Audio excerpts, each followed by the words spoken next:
Now, usually with videos like this, I'd wait until later to give my feelings on whatever game I'm talking about, but in the case of Kingdom Come Deliverance 2, I'm just gonna come out and say that this is one of my favorite games I've played in recent memory. And this might be a bit of recency bias, but I'm not so sure it's not already one of my favorite games I've played ever. This was an amazing 200 plus hour experience where I found myself praising this game at damn near every turn. Is the game flawed? Absolutely. But for every minor or major issue I had, there were a ton of redeeming qualities on the other side. I'll be the first to say that going into the sequel, I wasn't sure if Warhorse was going to be able to capture the feel of the first game that to me made it so special. You had unimaginable tragedy, a great main plot, and most importantly, a character in Henry who is one of the most realistically developed protagonists I've ever seen. In KCD1, it's the start of Henry's journey from world's biggest loser to an absolute unit of a man in every sense. You have to teach this bug-eyed homunculus to do literally everything from swinging a sword to speaking well all the way to teaching him how to fucking read. And for people who might not have played, that might sound tedious and stupid, but watching this unformed lump of nothing get formed into something worth a damn is one of the best gaming experiences I've had. Now you go into a sequel where he's actually competent, so that aspect that a lot of people loved can't be recreated the same way. But I'll be damned if they didn't make it work. While Henry's already went from zero to hero, there's still a good amount of growth to be had, and beyond that, Warhorse found a way to improve on basically every aspect of the game from UI to gameplay mechanics, questing, writing, and more. I mean hell, if you ask the video game grifters, they even bumped up the wokeness a few levels. So based, you guys really showed them. But putting that aside, now that my little Glazathon preamble is out the way, I want to talk about a few things in more depth, comparing and contrasting to the first game when necessary. Also, as much as I do want to talk in more specifics when it comes to things like the main story, the game's only been out for a little over a month, so I'm gonna steer clear of spoilers for this video. That said, the first thing I wanted to hit on are the gameplay mechanics. And what better place to start than what most detractors will cite as their biggest gripe in the first game with the combat. It's no secret that one of the biggest complaints was that it felt clunky among other things, and as it relates to the second game, let me put it like this. If you liked the first game's combat from a mechanical standpoint, you're gonna like the sequels just as much, if not more. On the flip side, if you hated the first, I won't say you'll all of a sudden love the second one, but it should absolutely be more palatable for you. In general, it's the same system where you have different points of attack and you're looking to find or create openings by varying strikes, feinting, or riposting. It took that initial foundation and polished it, which if you watch my video on KCD1 was exactly what I wanted. And beyond the polish, they also added some small quality of life aspects like the belt and pouch, which allow you to carry up to 4 different weapons and potions to use on the fly. It's not some grand change, but it definitely makes life in the game a bit easier. When it comes to tweaking the combat itself, they simplified the attack points a bit by combining the bottom 2 from the first game into 1 for stabbing. They also balanced things like master striking where it's harder to use and abuse for you, but finally isn't something that some random stick-wielding peasant can hit you with. You not only have to time exactly when your opponent is going to attack, but also attack them from the opposite side to pull it off.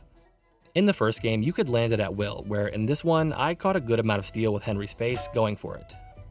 What I really like about Master Striking being harder is the emphasis it puts on the other aspects of combat. The I win button from the first game is no more, so I spent a lot more time learning from each fight, as well as using the various combat trainers to practice combos, which I really enjoyed. But what I found out relatively quickly is that while Warhorse made Master Striking harder, this game's combat as a whole is undoubtedly easier than its predecessor. Make of that what you will, but for me personally, as someone who isn't even a difficulty junkie, hell, I refuse to even play Souls games because I don't feel like taking years off my life stressing over a single boss fight. Around the halfway point of this game, the fighting became somewhat trivial. A clinch or two and a whack to the dome ski is really all you need. You can utilize combos if you want to go the extra mile and look cool in the process, but it's far from necessary. A group of bandits attacking me on the road was more of a minor inconvenience than anything, and something like the Kuttenberg tourney took some effort, but not what you'd expect from a prestigious sword fighting contest. I mean, I love video games and have played them all my life, but I'd never consider myself some god gamer. I'm firmly above average, if that, when it comes to actual gameplay, so it came as a bit of a surprise how easy this was at the back half of my playthrough, especially with just how unforgiving the first game was. Again, you can love or hate this fact, and I personally think they have a winning formula here at its core, but a few adjustments here or there could make an even bigger difference. Now, one aspect that I thought didn't need much change because of how much I loved it in the first game was the criminal/stealth system. And somehow the second game took that, polished it to a shine, and added so much more than they ever really needed to. This isn't Dishonored. You can go through a lot of this game without being stealthy if you so choose. Yet Warhorse still, to me, has created one of, if not the best crime and stealth systems in any RPG I have ever played. You can take this former unskilled nothing burger of a man and turn him into goddamn Sly Cooper. Pulling off these GTA level heists or sneaky camp takedowns are both fun and rewarding. And what I love most about it is how responsive the world is to your crimes. If someone catches you sneaking around their house, they're gonna boot you out and then check the chest to see if you stole anything. If they're missing something, you're gonna get a visit from a guard. At times, this got grating because I felt like I would do such a good job not getting caught and still would be accused. And as much as it would annoy me in the moment, it really is just because other games condition you to feel like if someone doesn't visibly see you stealing, you're in the clear. Where in KCD 2, they basically take everything into account. I remember one specific moment where I realized just how deep this went when I was stealing from a shop and being a dumbass, I wasn't paying attention and a housemate caught me picking a lock. So I did what any sensible person would do and got rid of the evidence. Nobody saw a thing, I stole as much shit as I could fit in my pockets and then left without a care in the world. Then all of a sudden, this icon pops up on my HUD, and I realized that someone just seeing me go upstairs around that time was enough to deduce that I was the culprit. It's stuff that in real life would be obvious, but you don't really expect NPCs to use that type of logic. And when something like this happens, from then on, you'll be a bit more cautious, and it raises the stakes each time you decide to go morally bankrupt. Especially when you realize just how brutal the new punishments are and the effect they have on you thereafter. The system as a whole is just a credit to the genre, and is something that in both games I spent way too much time doing. But who gives a shit about sneaking around, lining your pockets, if the world you're in isn't worth a damn? And let me tell you, the open world of KCD 2 is easily one of, if not the biggest bright spots of this game. It is... just look at this.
Not only is it visually stunning, but they filled it to the goddamn brim with character. It's got points of interest on par with the Elder Scrolls games from a quantity standpoint, and the consistent quality throughout up there with the likes of The Witcher 3. Do you want to hear a joke? What did the wolf say to the baby sheep? Nice to eat you. You're right. It wasn't that funny. This might seem like high praise, and maybe I have my recency bias goggles on, but it is truly one of my favorite open worlds I've ever had the privilege to experience. You can spend hours upon hours just wandering and being rewarded for doing so. You'll end up stumbling on normal stuff like hidden treasure or an abandoned hut, but they also make sure to add in more interesting things throughout, like a guy who's addicted to stealing cabbage to make sauerkraut, or an unmarked Easter egg cave full of little dinosaurs. And on a bit of a side note, those two examples are something that I love about the way Warhorse handles their games. The world they built is full of horrific shit where the war is ravaging Bohemia and the people in it. Villages are being invaded, extorted, or worse. Lawlessness is running rampant, and you have the nobility at the top taking advantage of it all. And in that same world, this game finds pockets to fit in the most ridiculous and silly shit, and I love it. Like when you're in enemy territory posing as an ally, and Henry sees someone who looks a bit different. Christ almighty. Are you alright, sir? Here we go again. Look at the pure concern in this fucker's eyes and tell me it's not the funniest thing you've seen today. I hadn't laughed that hard at a game since probably the Godwin quest from the first game. Sorry, that was a bit of a tangent, but I had to find a way to talk about that or this video would be incomplete. Where was I? Oh, yeah. What makes the open world somehow more interesting is that even the points of interest that seem like not much, at times can be expanded on through questing.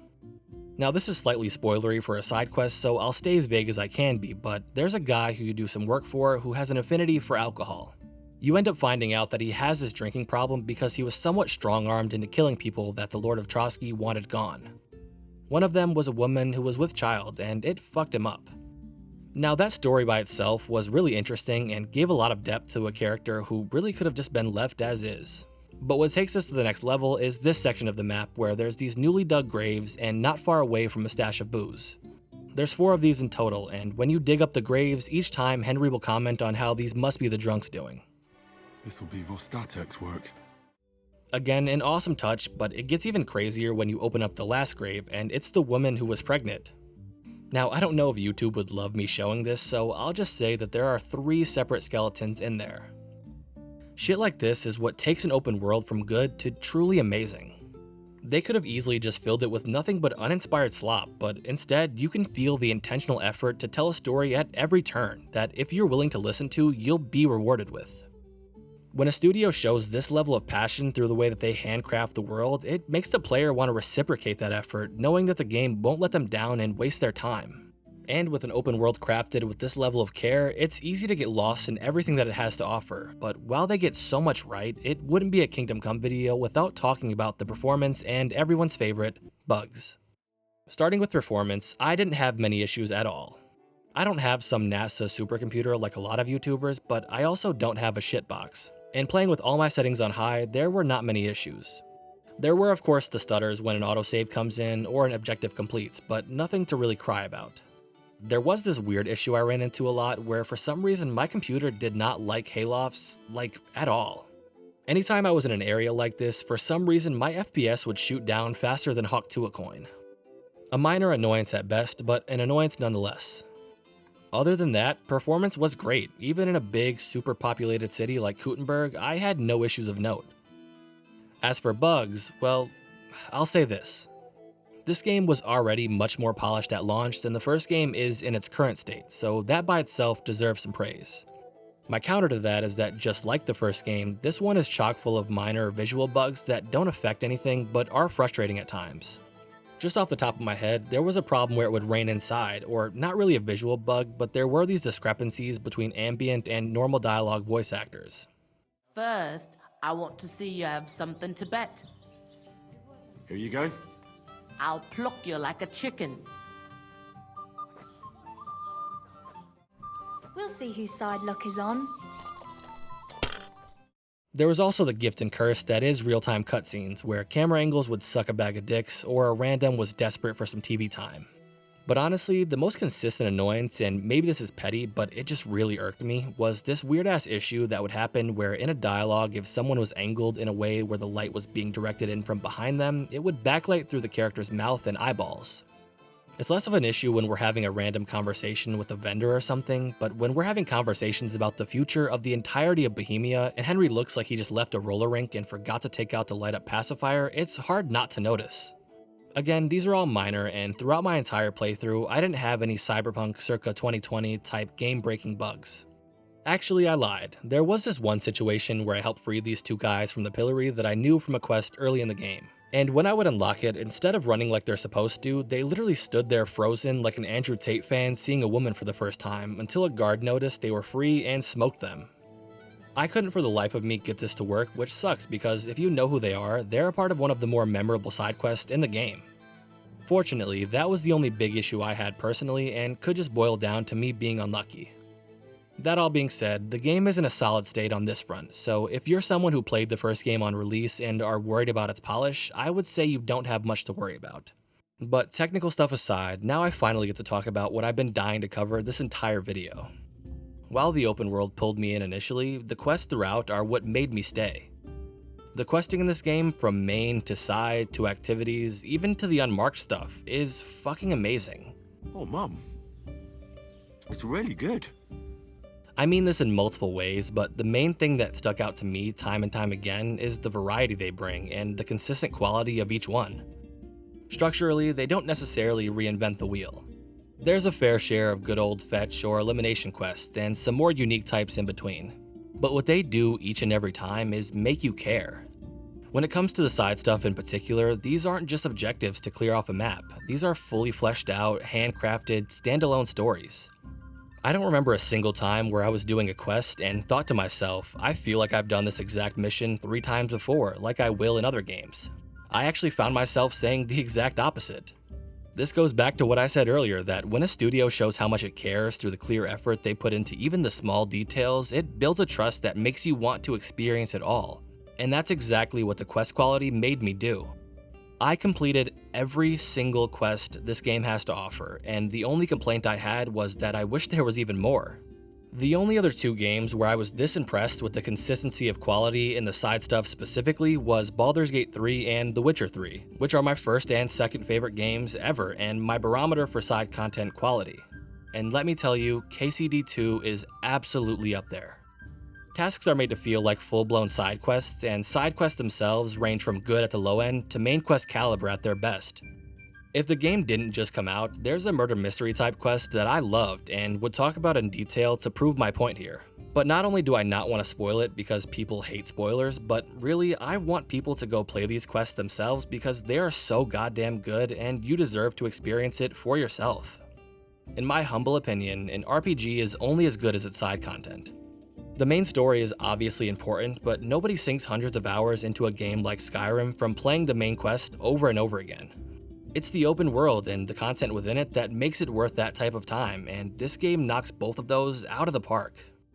But you do need a main story to ground you to the world more generally, so I should probably wrap up by broadly speaking about it without giving anything away. And I'll just get the biggest thing out the way with how I felt about it as a whole. I absolutely loved it.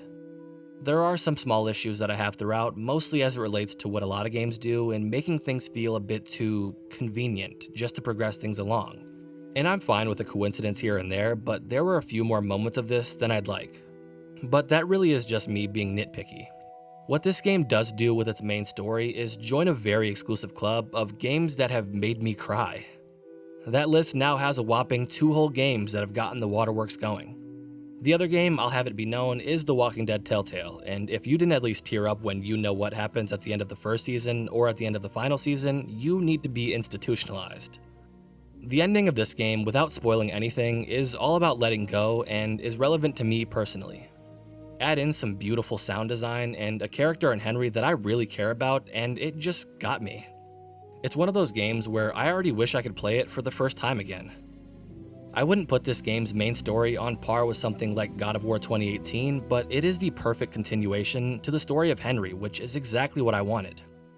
I was a bit worried going in that the nature of the first game being those first baby steps for Henry and going from Weenie Hut Juniors to the Salty Splatoon would inevitably be a hard act to follow. It was why I loved the prequel as much as I did. That journey is unmatched, but Warhorse knew just that and took the story and Henry in a direction that builds on that foundation perfectly. Add in the fact that the plot itself is just more interesting and important, and the quests themselves are just better. Then you put that and everything I spoke about in this video together, and I've come to the conclusion that this game is a much improved overall experience to an already incredible prequel. It's not easy to one-up a beloved series intro, but they sure shit did just that. They knew that there are certain aspects of the first game that just can't be replicated, so you can tell they went into work every day with the mindset of how can we improve literally everything else, and did the damn thing. Studios like Warhorse deserve every bit of praise they get and more. This is one of those games where, as I was playing it, I was already feeling the nostalgia that I was going to inevitably get once I finished. And over time, I can already tell that this game is going to creep its way into one of my all-time favorites. And if the DLC comes out the gate dick swinging, it might happen sooner rather than later. Kingdom Come Deliverance 2 and Warhorse are a credit to the industry, and I feel genuinely lucky to be along for the ride. That all being said, I think I'll call it here. If you made it to this point, me and Henry thank you so much, it really means a lot. And I would assume that you making it this far means you liked the video, and I personally would never stoop as low as to ask you to like the video and maybe even subscribe, but Henry will. Please like and subscribe. Jesus Christ be praised, and have a good life, everyone.